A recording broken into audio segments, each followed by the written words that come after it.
Hey guys, this is Rob. Have you ever noticed that the Revit built-in transfer switch does not have two upstream connectors? What's with that? Well, I'll show you how we modified that built-in out-of-the-box family to have two connectors, so we can connect both to a generator and the utility.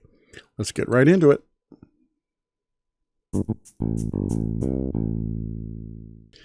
So here we are in our electrical tutorial project we've been doing, and as you can see, this small one-line diagram that we've started, it's not complete.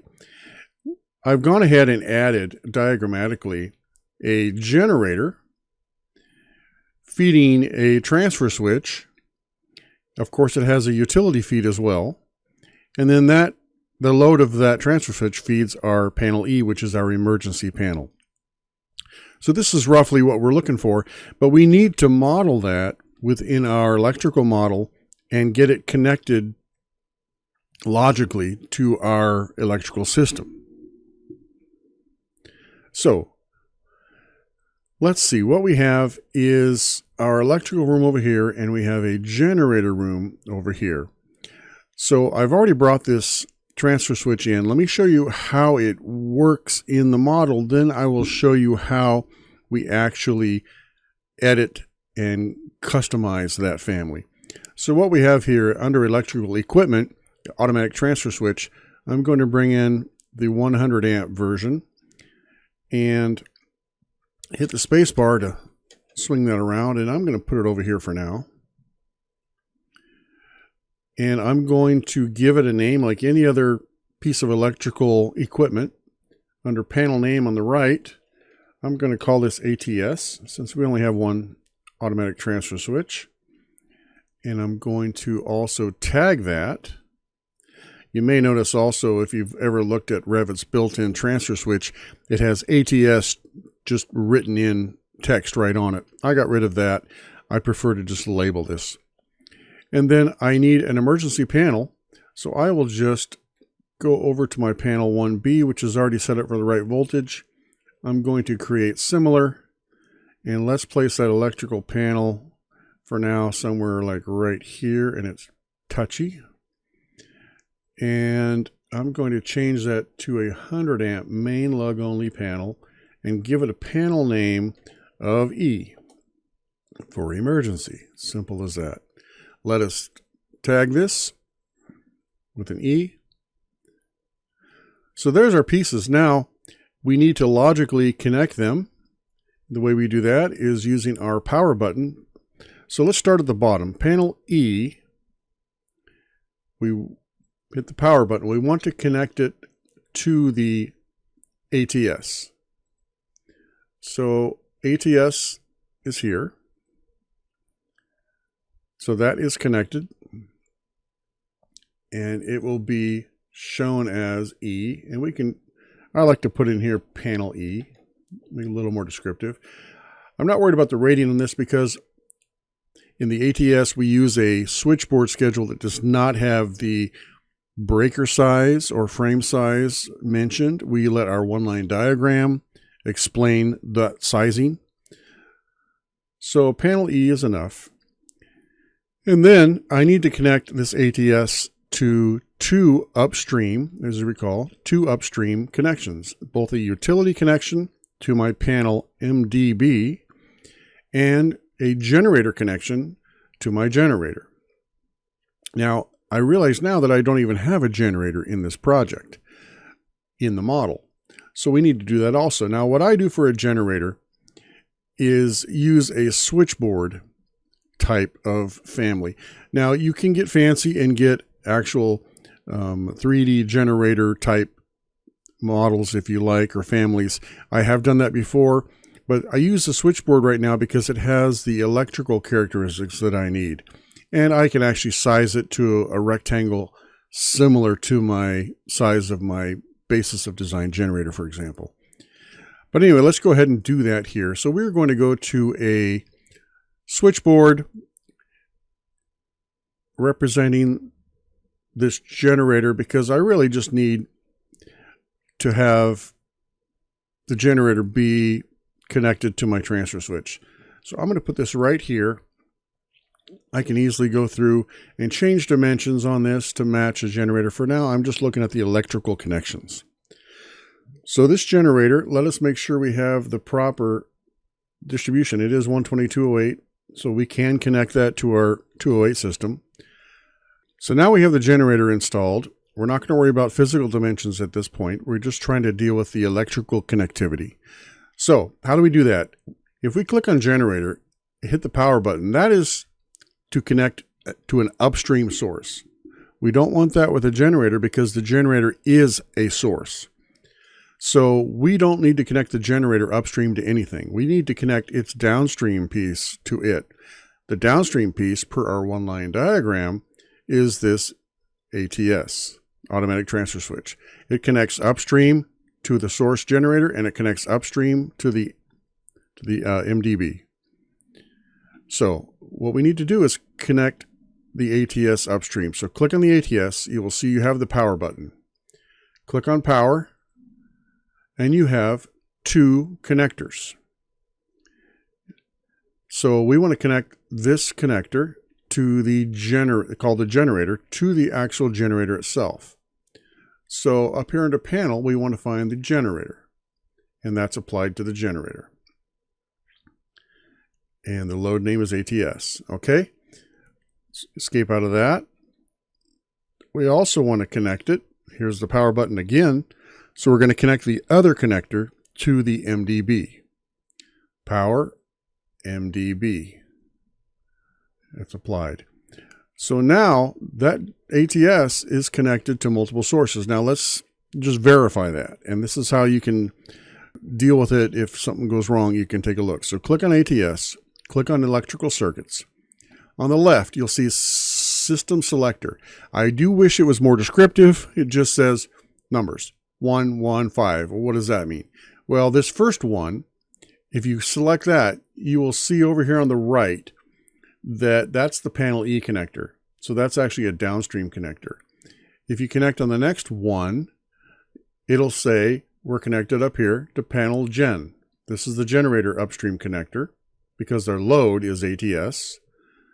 And then click on the 5, it shows this is the MDB connection.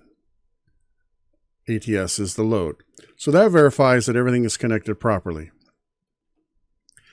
We can also use the system browser to double check these connections. So let's go to View up top, User Interface, System Browser. And you can narrow this down. It typically shows up all discipline, but you can narrow it down to just electrical and click on the electrical. And you can see as I go through this, there's a generator as a source and the MDB as a source. Click on generator. Circuit 1 on the generator is the ATS. And the ATS, circuit 1, is connected to panel E. So that's the downstream connection.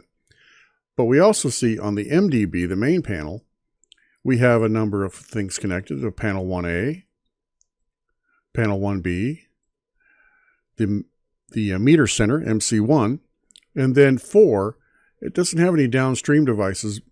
It doesn't display like it does up here, but it does show that it is connected. The load is ATS. So it represents it differently, but it is connected to the ATS. So this again verifies that we have it connected to the two sources.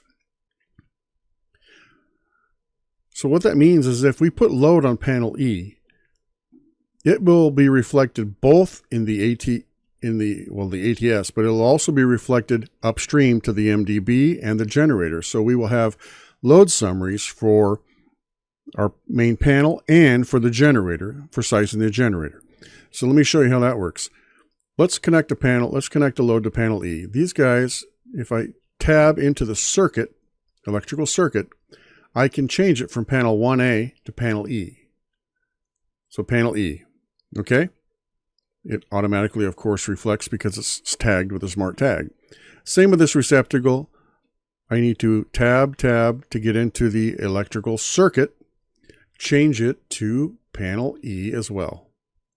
So now let me create some panel schedules for these things I just added. And I don't even need a panel schedule for ATS if you think about it, because it is the same same loads as panel E. So it doesn't need to be, but I do want a panel schedule for my generator, and I do want a panel schedule for my MDB, which I probably already have. So let us create a panel schedule for E. Under Analyze is where we get to panel schedules. So panel schedule, I don't need ATS. I do want E and I do want a gen. That means I already have my MDB. So, okay, now let's go see what those look like. Under panel schedules, we already have MDB. And it does show the ATS connected to it. So panel E, get there, there he is. We moved from A1 over to panel E. Panel E has these loads, receptacle loads. Here they are, 540 VA. Now, if I was to look at the generator, I would also see that I have 540 VA, the same loads as panel E, shown on my generator.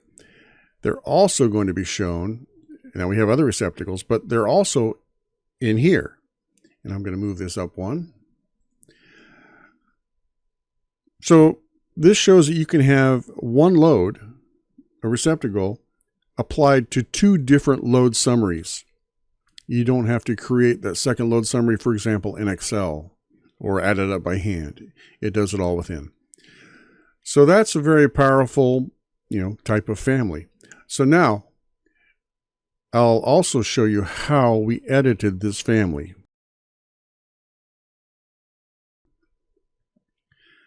I've already opened it up.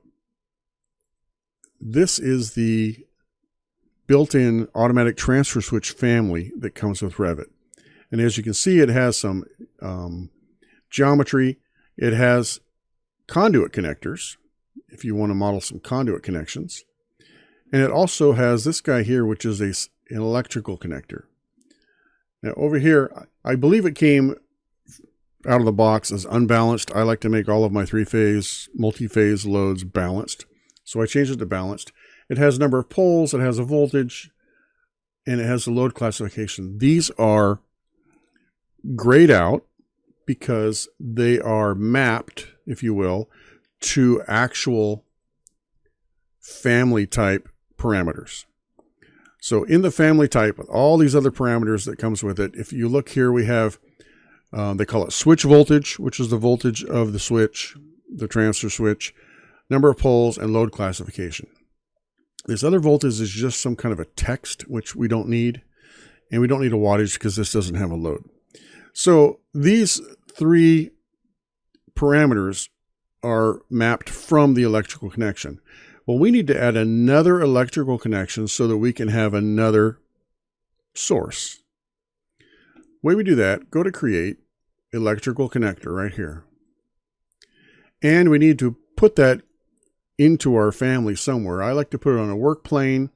It'll give you a list of work planes. I'm fine with the reference level because this other electrical connector looks like it's put on the top plane of this geometry. I'll just put it at a different place so it's easy to get to.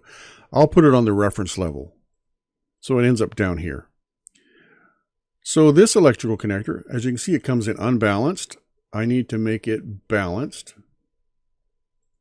And I want to call this the generator connection. So it's a distinct name from the other, which I already called utility. Number of poles, I'll put in a type, put in 3 as a default, and lagging's good. Voltage, I'll put in, I think we have this set up as 480 by default. By mapping these to the type variables or type parameters, that can be changed in the actual model itself. Now, because both sources of this transfer switch have to be the same voltage and phase characteristics, we don't need a separate set of parameters. We'll just use the same parameters. So let me map those. If you recall how to map these, we just use the little gray square off or rectangle off to the right. So number of poles, we want to map that to the family parameter called number of poles. We want to map the load classification, excuse me, to the load classification. And we want to map the voltage to the switch voltage parameter in this family. So now those are all mapped to the same. So if I was to change the voltage of this switch in my actual electrical model, it would change both connector types. So we should be good to go there. And that's simply all we need to do to get a second connector in this. You can save this family and insert it into your model, and you will end up with what we have already shown here. So simple as that. Add that second source. Now you can have all of your loads reflected into the proper sources and do all of your load calculations. So hopefully this is helpful to you. Until next time.